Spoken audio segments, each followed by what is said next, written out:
શક્તિપીઠ ઊંચા કોટડા કાળિયા ભીલના માતાજી માં ચામુંડાને આજે આપણે વંદન કરીએ. એમ કહેવાય છે કે લોકવાયકા મુજબ વર્ષો પહેલાં મારવાડમાં જહાજી ભીલ અને તેમના પત્ની વાલબાઈ કુળદેવી માં ચામુંડાની ભક્તિભાવથી પૂજા કરતા. એમની શ્રદ્ધા અને ભક્તિથી પ્રસન્ન થઈ જહાજી ભીલ સાથે માં ચામુંડા વેણે વાતો કરતા.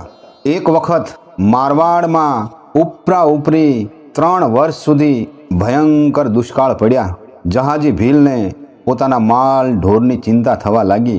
એટલે માં ચામુંડાને અરજુ કરી કે હે માં, હું શું કરું, ક્યાં જાઉં, તું જ કાંઈક માર્ગ દેખાડ.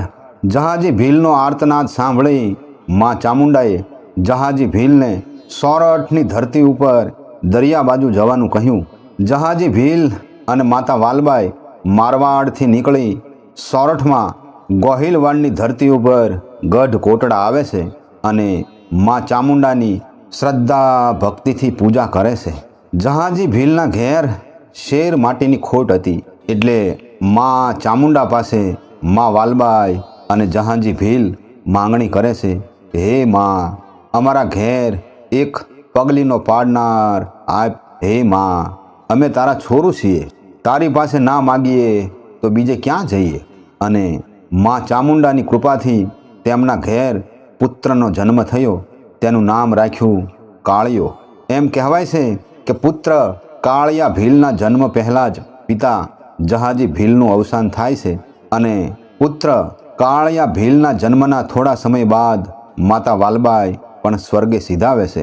તે સમયે કુળદેવી માં ચામુંડા સ્વયં પોતે આવીને બાળ કાળિયા ભીલને લઈ જઈને એને હમીર આહિરના નેહડે મૂકી આવે છે. હમીર આહિર આશરા ધર્મનું પાલન કરીને કાળિયા ભીલનું લાલન પાલન કરી મોટો કરે છે. બાળપણથી જ માં ચામુંડા કાળિયા ભીલ સાથે વેણે વાતો કરે છે અને ડગલે ને પગલે માં ચામુંડા એની રક્ષા કરે છે. એક વખત કાળિયો ભીલ માં ચામુંડાને પ્રાર્થના કરે છે કે હે માં, મારે આ દરિયા ઉપર રાજ કરવું છે. ત્યારે માં ચામુંડા પ્રસન્ન થઈને કહે છે કે હે મારા કાળિયા, તું વહાણોને લૂંટે તો ભલે લૂંટે, પણ યાદ રાખજે, અધર્મીનું લૂંટજે, ધર્મીનું કોઈ દિવસ લૂંટતો નહીં. અને મારી રજા લીધા વગર ક્યારેય દરિયામાં જતો નહીં. જા બાપ, હું તારી હારે છું. આમ કરતાં કરતાં કાળિયો ભીલ વહાણ લૂંટીને માલ બધો કોઠીમાં રાખે છે.